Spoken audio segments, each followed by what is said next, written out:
Vamos concluir o assunto agora, levando ao desfecho do período joanino com a independência do Brasil. Bom, a independência do Brasil foi declarada no dia 7 de setembro de 1822, e com ela, o Brasil determinou o fim do laço colonial que existia com Portugal, declarando-se uma nação independente.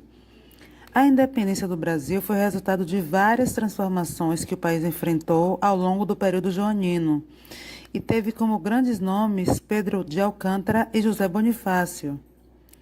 As exigências da corte portuguesa repercutiram muito no Brasil e essa repercussão foi negativa. A pressão sobre Dom João VI sobre seu retorno era muito grande e a opinião dos brasileiros se dividia. Sobre a restauração do monopólio comercial, a opinião em geral foi extremamente negativa, pois demonstrou a intenção das cortes portuguesas de recolonizar o Brasil.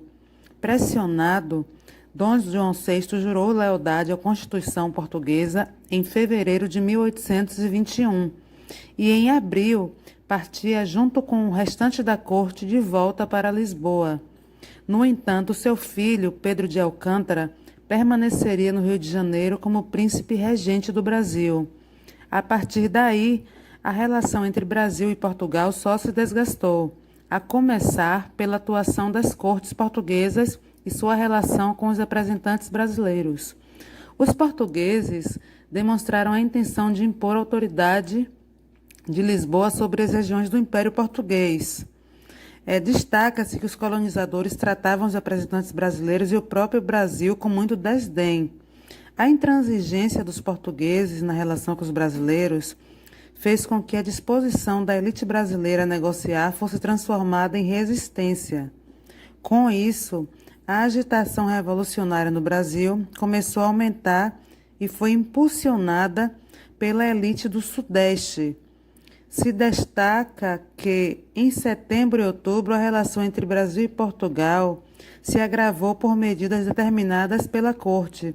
Essas medidas foram o envio de mais tropas portuguesas para o Brasil, a transferência de instituições do Rio de Janeiro para Lisboa e a exigência do retorno do príncipe.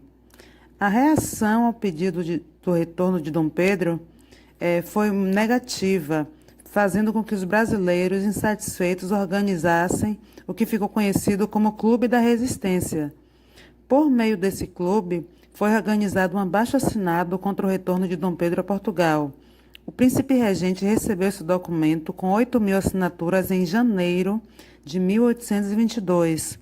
Esse evento acabou levando ao Dia do Fico, que aconteceu em 9 de janeiro e foi uma ocasião em que Dom Pedro anunciou publicamente que ele iria desobedecer à ordem portuguesa e ficaria no Brasil. Até hoje, os portugueses não têm certeza da fala proferida por Dom Pedro, pois existem várias divergências nos relatos. Nessa altura dos acontecimentos, a saída pela defesa da independência começava a ganhar força nas elites brasileiras. Embora ainda fosse do desejo de muitos encontrar um caminho que conciliasse os interesses entre Brasil e Portugal, a atuação das cortes acabou por selar o caminho da independência e conseguiu unificar a maioria das províncias brasileiras pela independência. Em maio de 1822, ficou decidido que as ordens enviadas para Portugal só teriam validade no Brasil por meio de aprovação pessoal de Dom Pedro. Isso ficou conhecido como Cumpra-se. Em junho foi convocada uma Assembleia Constituinte com a intenção de elaborar uma Constituição para o Brasil. A condução desse processo de independência foi realizada principalmente por José Bonifácio, uma vez que ele conseguiu imprimir muitas de suas ideias nas decisões tomadas e na forma como Dom Pedro administrava o Brasil.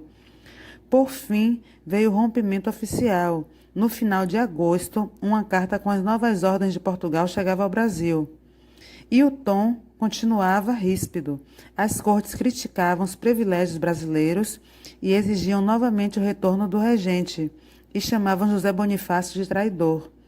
Essa nova carta fez a esposa de Dom Pedro, Dona Leopoldina, convocar uma sessão extraordinária que ficou decidida pela independência do Brasil. As notícias trazidas de Portugal e a decisão dessa sessão extraordinária foram enviadas para Dom Pedro. O regente estava em viagem para São Paulo e o mensageiro, chamado de Paulo Bregaro, alcançou a comitiva do regente em 7 de setembro de 22, às margens do rio Ipiranga. Ao se inteirar da situação, supostamente realizou o grito de independência, que ficou conhecido como o grito de Ipiranga. Esse acontecimento é considerado como o marco da independência brasileira, e a partir daí foi iniciada a Guerra de Independência, pois algumas províncias optaram por manter lealdade a Portugal. Depois de alguns anos em guerra, a independência do Brasil foi reconhecida por Portugal em 24, ou seja, 2 anos depois. Nesse período, o Brasil começava a se organizar como uma nação independente, enquanto derrotava as províncias que ainda eram leais a Portugal. Depois da independência, o Brasil começou a se organizar enquanto nação. A primeira decisão a ser tomada era a forma de governo a ser imposta, e nosso país decidiu ir na contramão da grande parte do continente americano e optou por transformar-se em uma monarquia e não em uma república. No caso, seria uma monarquia constitucional. Na América do Sul, o nosso país foi o único a se transformar em monarquia. E na América Latina, além do Brasil, só Haiti e México tiveram essas experiências de monarquia. Enquanto monarquia, o país precisava de um monarca, e assim Dom Pedro foi aclamado e coroado imperador do Brasil, tornando-se Dom Pedro I. O período que Dom Pedro I governou o Brasil ficou conhecido como o Primeiro Reinado, que é o próximo capítulo que vamos estudar. E o reinado dele ficou marcado pelo autoritarismo. Um símbolo disso foi a nossa primeira Constituição, que foi outorgada, ou seja, foi imposta para atender aos desejos de Dom Pedro I. O imperador acabou renunciando em 1831.